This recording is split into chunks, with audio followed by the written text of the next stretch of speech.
안녕하십니까. 덕후맨입니다. 지게차 운전기능사 필기 기출보고 및 예상문제 두 번째 시간입니다. 여러분을 환영합니다. 그러면 문제로 들어가도록 하겠습니다. 1번입니다. 지게차의 구조 중 틀린 것은 마스터, 밸런스 웨이트, 틸트 레버, 레킹볼. 마스터, 밸런스 웨이트, 틸트 레버는 전부 지게차의 구조에 들어가죠. 근데 레킹볼은 어떻습니까? 이거는 건물 철거할 때 기중계를 달고 치는 긴 큰 쇳덩어리 있지 않습니까? 요것을 레킹볼이라고 그러죠. 이거 할 때 긴 이거에다가 쇳덩어리 달아가지고 건물 철거할 때 쓰는 거, 이걸 레킹볼이라고 합니다. 그래서 정답은 4번이 되겠습니다. 레킹볼은 크레인에 매달아 건물을 철거할 때 사용하는 쇳덩어리입니다. 그래서 정답은 4번입니다. 지게차의 토인 조정은 무엇으로 하는가? 토인이라는 게 지난 시간에도 봤지만 앞바퀴 정렬을 휠 얼라이먼트를 이런 식으로 위가 좀 벌어지게 이런 식으로 하는 것을 토인 조정이라고 그러죠.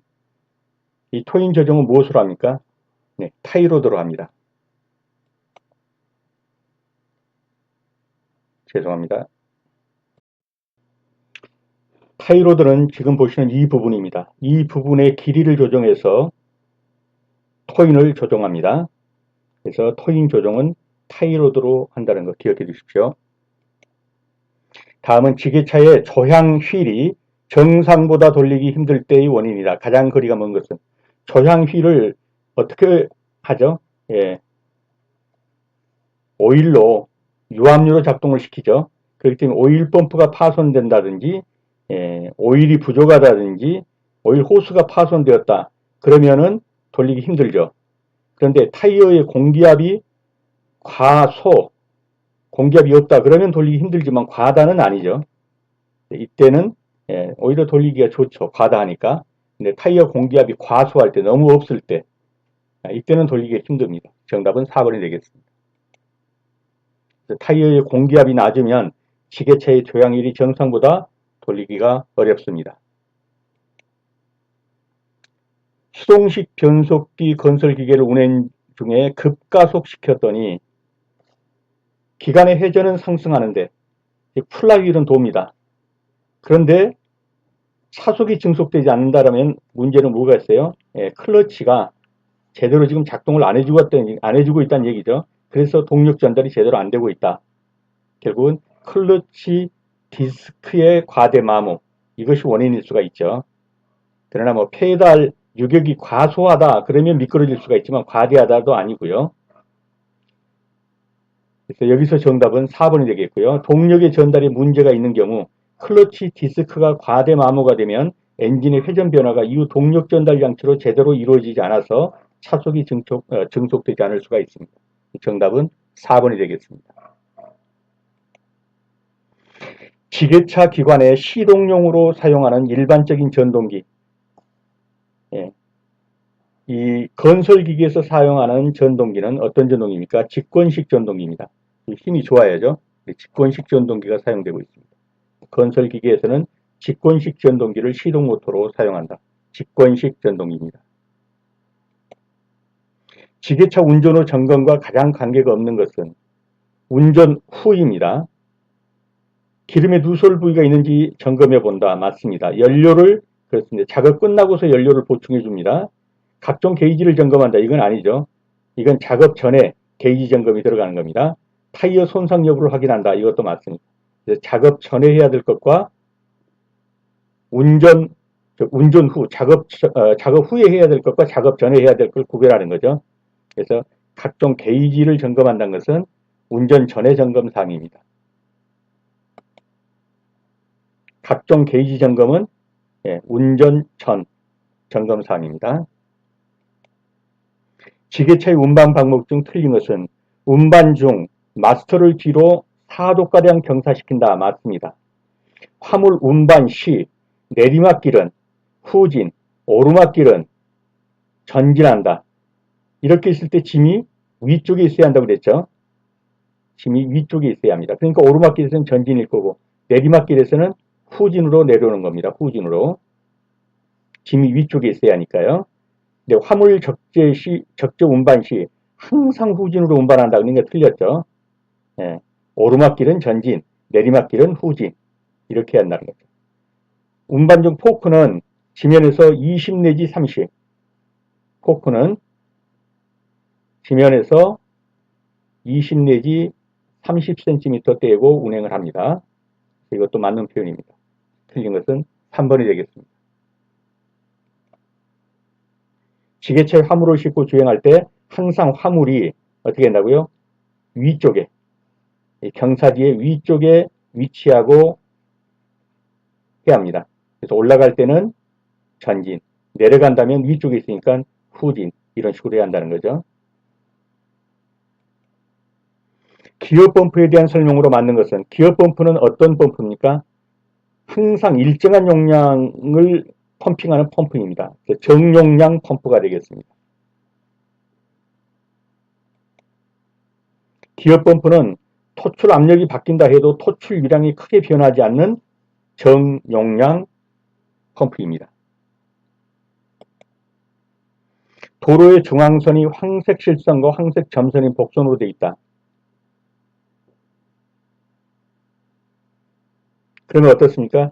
여기서 여기로 가는 차는 갈 수 있죠? 그러나 여기서 여기로 오는 차는 갈 수 없습니다. 실선 부분은 차선 변경을 할 수 있는 것이죠. 중앙선이라도 마찬가지입니다. 여기서 여기로 가는 차는 갈 수가 있지만 여기서 여기로 오는 차는 이 실선을 넘을 수는 없습니다. 그래서 점선 쪽에서만 중앙선을 넘어서 앞지르기 할 수 있다. 점선 쪽에서만 중앙선을 넘어 앞지르기 할 수 있다. 이것이 정답이 되겠습니다. 그래서 실선과 점선의 복선으로 설치되어 있을 때는 점선 쪽에서만 중앙선을 넘어서 앞지르기 할 수 있습니다. 교류 발전기에서 전류가 발생되는 것은 어디입니까? 예, 스테이터입니다. 스테이터에서 전류가 발생합니다. 유압 펌프가 작동 중 소음이 발생할 때의 원인. 자, 소음이 발생합니다. 그러면 릴리프 밸브 출구에서 오일이 배출되고 있다. 릴리프 밸브는 최대 압력을 설정해주고 그 압력 이상이 되면 오일이 배출되도록 하는 거죠. 자연스러운 겁니다. 이거는. 그래서 릴리프 밸브 출구에서 오일이 배출되고 있을 때 소음 발생하지 않습니다. 그래서 원인으로 틀린 것은 그랬으면 1번이 정답이고요. 스테이너가 막혀서 용량이 너무 작아졌다. 이때도 그렇죠. 오일이 적게 들어가니까 유량에서 문제가 있는 거예요. 들어가는 오일이 적으니까 소리가 날 수 있죠. 공기가 들어가면 캐비테이션으로 소리가 날 수 있습니다. 펌프 측의 편심 오차가 크다. 여기서 모터가 돌려주는데 여기서 펌프가 있습니다. 여기에서 편심 오차가 큽니다. 그러면 소리가 날 수가 있죠. 그래서 이런 경우는 전부 소리가 날 수 있는 경우들입니다. 그러나 릴리프 밸브 출구에서 오일이 배출되고 있다. 즉 최대 압력 이상이 걸어지기 때문에 자연스럽게 오일이 배출됩니다. 그렇다고 소음 발생은 안 일어나죠. 그래서 1번이 정답이 되겠습니다. 소음이 발생하는 원인, 작동류 자체가 적을 때, 작동류 속에 공기가 들어갔다, 캐비테이션 현상이 일어나서 소음이 납니다. 펌프 측의 편심 오차가 클 때, 유압펌프 베어링이 파손되었을 때, 이런 때는 소음이 발생할 수 있습니다. 축전지 케이스와 커버 세척에 가장 알맞은 것은, 자, 축전지 측에 하얀 거품 같은 그런 것이 끼죠. 이럴 때는 뭘로 씻습니까? 그렇습니다. 소다와 물, 소다수로 씻습니다. 축전지 케이스와 커버 세척에 가장 알맞은 것은 소다와 물이 되겠습니다. 타이어 트레드에 대한 설명으로 틀린 것은, 타이어 트레드가 뭡니까? 이 타이어의 맨 바깥에 이렇게 울퉁불퉁한 거, 어떤 무늬가 있는 울퉁불퉁한 거, 이것이 타이어 트레드죠. 이것이 닳으면 매끈매끈해져 가지고 미끄러진단 말이죠. 제동도 잘 안 걸리고. 자, 트레드가 마모되면 구동력과 선행력이 저하된다. 맞습니다. 트레드가 마모되면 지면과 접촉면이 크게 되므로 마찰력이 증대돼 제동 성능이 좋아진다. 브레이크 잘 걸린다. 말이 안 되죠. 예, 이거 다 다루면 매끈매끈해져 가지고 브레이크 제동 잘 안 걸립니다. 타이어의 공기압이 높으면 트레드의 양단부보다 중앙부의 마모가 크다. 맞죠? 트레드가 마모되면 열의 발산이 불량하게 된다. 맞습니다. 틀린 것은 2번이 되겠습니다. 자, 보시는 이 부분이 울퉁불퉁 튀어나온 부분이 있죠? 이 부분이 트레드입니다. 이 부분이 다 닳아버렸다. 그럼 어떻게 되죠? 맨질맨질해지죠? 그러면 제동이 잘 안 걸립니다. 브레이크가. 이제 제동 성능이 좋아진다고 해서 틀린 거고요. 타이어의 공기압이 높으면은 이쪽 부분이 제일 많이 나겠죠? 이쪽 부분이. 중앙부가 마모가 크다. 맞죠? 트레드가 마모되면은 이 사이사이 부분으로 열이 발산되어야 되는데 열이 발산되지 않아요. 완전히 꽉 붙으니까. 그래서 발산이 불량하게 된다. 이것도 맞습니다. 이 부분 한번 읽어보시고요. 유압장치에서 피스톤 로드에 있는 먼지 또는 오염물질 등이 실린더 내로 혼입되는 것을 방지하는 것. 자, 먼지 이런 말이 더스트죠. 그래서 이 먼지를 방지하는 것 더스트 실입니다. 그래서 문자로만 봐도 더스트 실이라는 걸 알 수가 있었고요. 피스톤이 이렇게 있으면 요게 피스톤 로드죠. 이 피스톤 로드가 왔다 갔다 하면서 먼지를 이 안으로 실린더로 흡수시켰기 때문에 실린더 내부 쪽에다가 더스트 실을 두는 거예요. 그래서 먼지가 들어가지 못하게 만드는 거. 이게 더스트 실입니다. 더스트 실이 어디 쪽에 있냐 하면은 피스톤 실, 요게 더스트 실이에요. 그래서 이 실린더 로드가 나갔다가 들어갔다면서 먼지를 묻혀 들어갈 수 있기 때문에 여기에서 먼지를 걸러주는 겁니다. 이것이 바로 더스트 실이 되겠습니다. 더스트 실은 유압 실린더 피스톤 로드에 있는 먼지 또는 오염물질이 실린더 내로 흡입되는 것을 막아주기 위한 것입니다. 정답은 2번이 되겠습니다. 다음 기호를 무엇이라는가? 시험에 자주 나오죠. accumulator, 추갑기 기호입니다. 여기다가 추갑한다, 오일을 추갑한다. 그래서 accumulator 또는 추갑기 기호입니다. 다음 안전표지가 나타내는 것. 이것이 출입금지하고 헷갈리면 안 됩니다. 이건 지금 손이죠. 손은 뭔가를 사용하는 것이죠. 사용금지입니다. 출입금지가 아니고 손이 들어가면 사용금지입니다. 지게차의 종류 중 동력원을 뭘로 하느냐? LPG로 하느냐? 전기로 하느냐? 경유로 하느냐? 종류죠. 근데 복륜식, 이거는 뭐죠? 복륜식? 앞바퀴가 이렇게 두 개가 돼, 두 개가. 무거운 짐을 실으니까. 그래서 브레이크는 요 안쪽에 있는 것으로 걸린단 말이에요. 그래서 복륜식 지게차는 앞바퀴가 두 개씩으로 되어 있는 거. 이쪽으로 두 개씩으로 되어 있어요. 무거운 걸 많이 싣는 지게차에서는 이 복륜식을 씁니다. 동력원은 아니죠. 정답은 3번이 되겠습니다. 복륜식에 따른 것은 LPG를 쓰냐, 가솔린을 쓰냐, 디젤을 쓰냐. 복륜식은 중량이 무거운 화물을 들어 올릴 때 사용하는 지게차에서 앞바퀴가 두 개, 그래서 안쪽 바퀴에 브레이크가 걸린다. 그것이 복륜식 지게차입니다. 유압류의 점도를 틀리게 설명한 것. 자, 온도가 많이 올라갔습니다. 그럼 유압류가 어떻습니까? 묽어지죠. 점도가 저하된다. 맞습니다. 근데 온도가 내려가면 유압류 점도는 끈끈해지죠. 끈적끈적해지죠. 점도가 높아진다. 맞습니다. 점성의 정도를 나타내는 척도이다. 이것도 맞습니다. 점성 개수를 밀도로 나눈 값이 점도이다? 아니에요. 점도는 그냥 점도계로 재서 나오는 값. 그것이 점도예요. 그래서 밀도로 나눈다? 이런 표현이 나오면 틀린 겁니다. 4번이 정답이 되겠습니다. 점도란 점도기로 쟀더니 나오는 값, 그 오일에 묽고 진한 상태를 나타내는 값, 그것이 점도입니다. 그래서 정답은 4번이 되겠습니다. 도로교통법상 반드시 서행해야 할 장소로 지정된 것. 여기서 보면 비탈길의 고갯마루 부분, 이거 하나고, 교통정리가 행하여지고 있는 교차로 그럼 틀리죠. 행하여지고 있지 않은 교차로, 이런 것들이 서행장소예요. 그래서 비탈길의 고갯마루 부분, 고갯마루가 이렇게 있으면 여기서 올라오는 차가 지금 어떻게 올 줄 모르기 때문에 서행해야 합니다.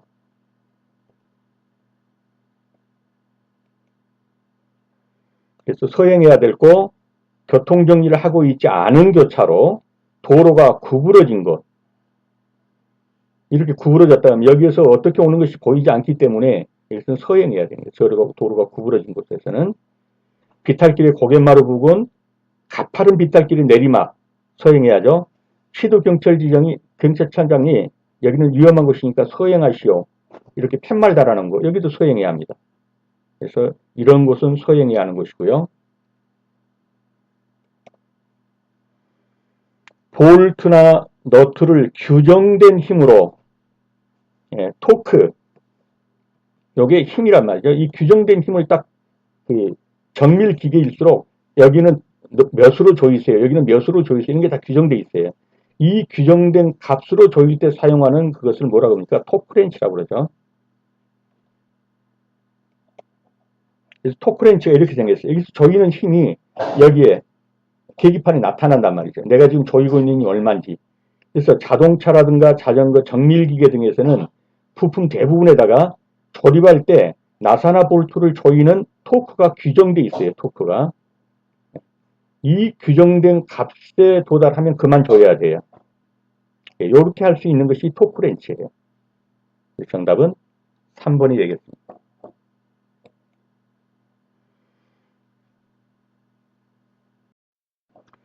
지게차에 관한 설명으로 틀린 것은 짐을 싣기 위해 마스크를 약간 정경시키고, 정경은 무슨 말입니까? 점자는 앞전자죠. 경자는 기울다라는 게 기울 경자예요. 앞으로 기울게 이 말이죠. 정경이. 짐을 실으려면 약 4도 정도 앞으로 기울여야죠. 그래서 정경시키고 포크를 끼워 물건을 쉰다. 맞습니다. 틸트 레버는 앞으로 밀면 마스터가 앞으로 기울고 따라서 포크가 앞으로 기운다. 맞죠? 포크를 상승시킬 때는 리프트 레버를 뒤쪽으로, 하강시킬 때는 앞쪽으로. 예. 리프트 레버를 뒤쪽으로 당기면은 포크가 상승되고 앞으로 밀면 하강되고. 맞죠? 목적지에 도착하는 물건을 내리기 위해 틸트 실린더를 후경시켜 전진한다. 물건 내릴 때는 어떻게 하죠? 앞으로 기울게 정경시키죠. 근데 후경시킨다 그러니까 틀린 거죠. 정답은 4번이 되겠습니다. 그래서 목적지에 도착해서 물건을 내리기 위해서는 마스터를 어떻게 앞쪽으로 기울게라는 말이 이 앞쪽 전자를 써서 기운다라는 말, 그래서 정경을 쓰는 거죠. 즉 틸트 실린더를 정경시켜야 된다. 유압모터의 특징으로 맞는 것은, 유압모터의 특징, 여기서 정답은 무단 변속이 용이하다는 겁니다. 그래서 가장 큰 장점 중에 하나가 무단 변속입니다. 변속하는데 전혀 어떤 차이를 못 느낄 정도로 아주 부드럽죠. 유압모터의 장점, 요거는 꼭 알아두시고요. 무단 변속 용이, 관성이 좋고 소음이 적다, 작동이 신속하고 정확하다, 속도나 방향 제어가 용이하다, 소형 경량으로서 큰 출력을 낸다. 그래서 지게차라든가 포크레인이라든가 이런 애들이 움직이는 거 한번 보시면 동작이 굉장히 유연하죠. 그건 다 무단 변속이 적고 용이하고 관성이 좋고 소음이 좋고 이런 것 때문에 작동이 신속하고. 그래서 유아모터의 장점 돈도장 찍어두시고요.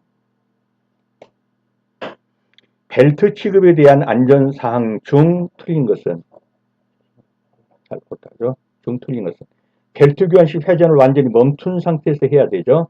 벨트 회전을 손으로 잡는다 큰일 나죠. 벨트는 적당한 장력을 유지하도록 해야 합니다. 고무벨트에는 기름이 묻지 않도록, 기름이 묻으면 미끄러 풀릴 수가 있죠. 그래서 맞습니다. 벨트를 절대 손으로 잡아서는 위험합니다. 정답은 2번이 되겠습니다. 디젤 엔진의 연소실에는 연료가 어떤 상태로 공급되느냐. 자, 경유통에다가 성냥불 그어댄다고 불 붙습니까? 안 붙어요. 경유는 안개 모양으로 스프레이식으로 뿜어줘야 불이 붙습니다. 그래서 노즐로 연료를 안개와 같이 분사한다. 경유통에다가 라이터 갖다 댄다고 해서 불 안 붙어요. 노즐로 안개와 같이 분사한다. 2번이 정답입니다.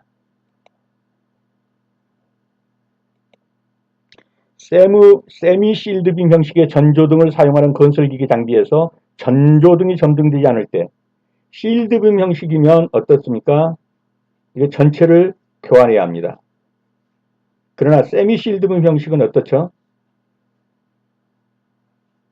이렇게 해서 전구만 따로 교환할 수 있게 돼 있죠. 세미 실드빔은. 그러니까 전구만 교체해주면 되는 거예요. 근데 여기서 묻는 게 세미 실드빔 형식의 전조등을 사용하는 건설기계 장비에서 전도등이 점증되지 않는다 그러면 예, 전구만 교환하면 됩니다. 세미 실드빔이기 때문이죠. 그래서 전구를 교환한다. 네, 수업하시느라 수고 많으셨습니다. 다음 시간에 다시 뵙겠습니다. 감사합니다.